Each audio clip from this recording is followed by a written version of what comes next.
Bonjour. Aujourd'hui, je vais vous faire une démonstration de l'enfumage. L'enfumage étant une technique que j'utilise régulièrement. Aujourd'hui, on va enfumer des oiseaux. Ils seront présentés sur des montages de bois de grève que j'ai récoltés aux Escoumins l'été dernier. Donc, je vous souhaite une belle écoute.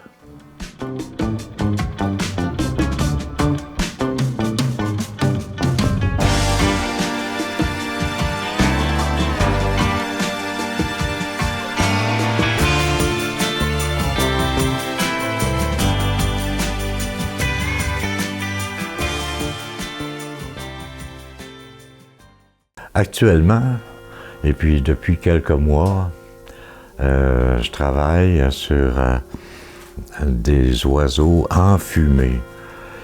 L'enfumage, c'est une technique que j'ai mise au point avec mon ami Jean-Charles Prolongeau à Limoges, dans les années 60 et 86, 87. Une bonne journée, Jean-Charles et moi, on s'est retrouvés dans la cour de l'École nationale d'art décoratif. Et dans une poubelle de métal, on a mis des branches, des feuilles de platane et toutes sortes de cochonneries. Et puis on s'est envoyé des pièces. Jean-Charles a des petites sculptures qu'il avait faites et puis moi des vases. Et puis on a sacré le feu là-dessus. Puis le lendemain, on est allé sortir ça. Puis on s'est dit « Wow! » On a eu de très beaux résultats, tout ça. Ça a été les premiers enfumages que j'ai faits.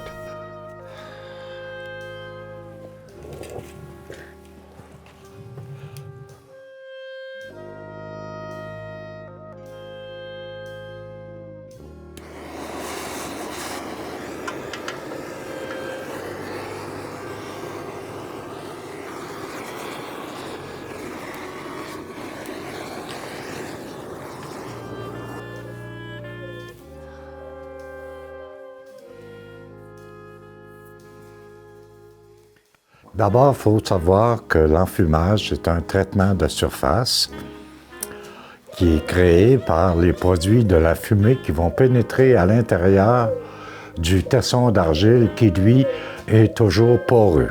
La première chose à faire, c'est de préparer un baril, un contenant métallique. Ça peut être aussi un contenant en briques, un trou dans le sol, un récipient, finalement. Quelque chose qui va recueillir les produits qu'on va utiliser pour créer la fumée. Donc, on va préparer son baril en déposant d'abord une couche de brandy très humide au fond pour que, lorsque la braise va arriver à ce niveau-là, pour ralentir le feu, de manière à éviter que la braise endommage les pièces qui sont dans le four. Si la braise reste en contact trop longtemps avec les pièces, et si la braise va brûler les produits de la fumée, va brûler l'enfumage que je suis en train de faire. Et là, c'est comme si j'avais rien fait. Donc, il faut que la fin de la cuisson, ça soit très, très, très lent. Et le brandy humide va permettre ça. Et très souvent même, le feu va s'éteindre. Et c'est ce qu'on souhaite. La deuxième chose à faire, ça va être de disposer par-dessus ce brandy-là, humide, une matière qui va brûler assez facilement, comme une ripe de pain, très fine, très molle, et qui brûle très rapidement malgré tout. On va disposer une bonne couche de cette ripe-là par-dessus notre brandy humide.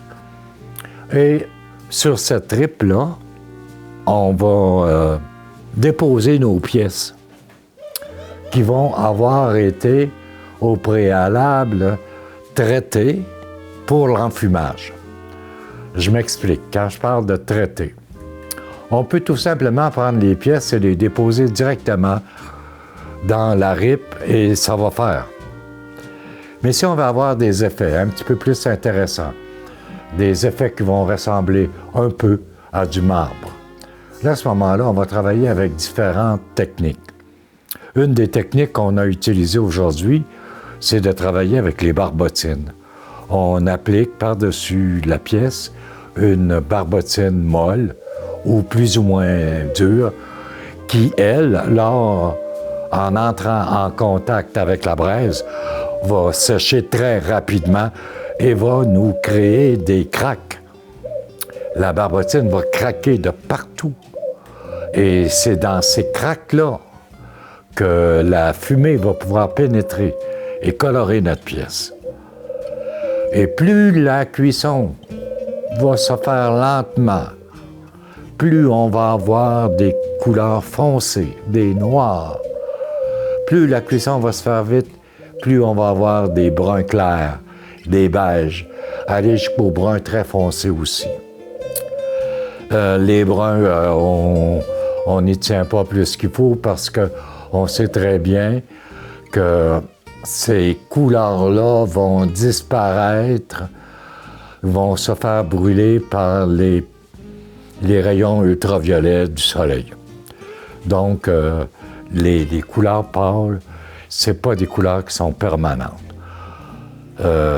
Pour ma part, moi, une fois que les pièces sont sorties de l'enfumage, ils passent un bon bout de temps au soleil pour que lorsque le client va avoir sa pièce ne bougera plus. Donc, une fois qu'on va avoir décidé du traitement de surface qu'on va mettre sur nos pièces, quel type de barbotine, barbotine claire, barbotine avec paille qu'on appelle du torchis, barbotine avec du brandy, toutes ces barbotines-là vont nous donner des effets différents. Si la barbotine est très mince, on va avoir des petites craques. Si la barbotine est plus épaisse, on va avoir des craques un peu plus larges et beaucoup moins.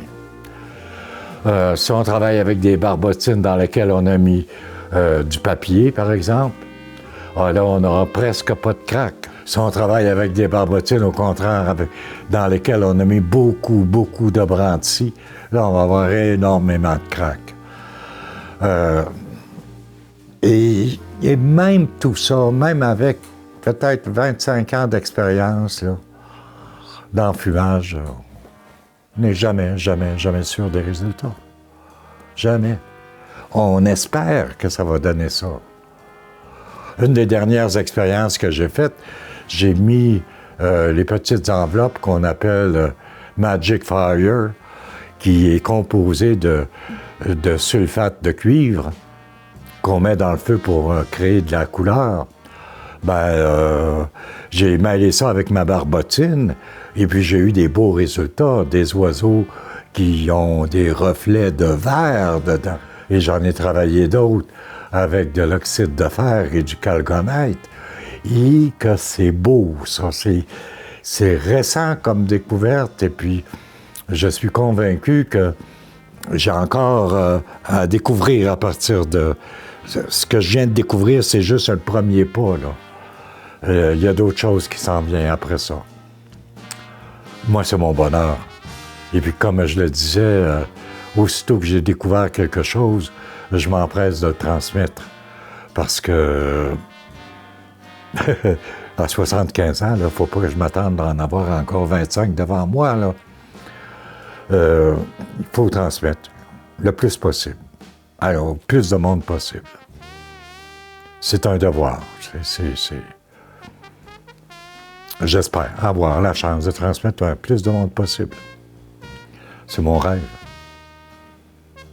Tu sais, j'ai passé ma vie à faire de la recherche, à regarder à gauche puis à droite, puis à examiner l'argile. Qu'est-ce que ça fait? Comment que ça se fait?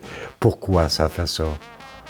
Comment je pourrais faire pour améliorer, pour rendre ça encore plus facile, rendre ça surtout plus beau.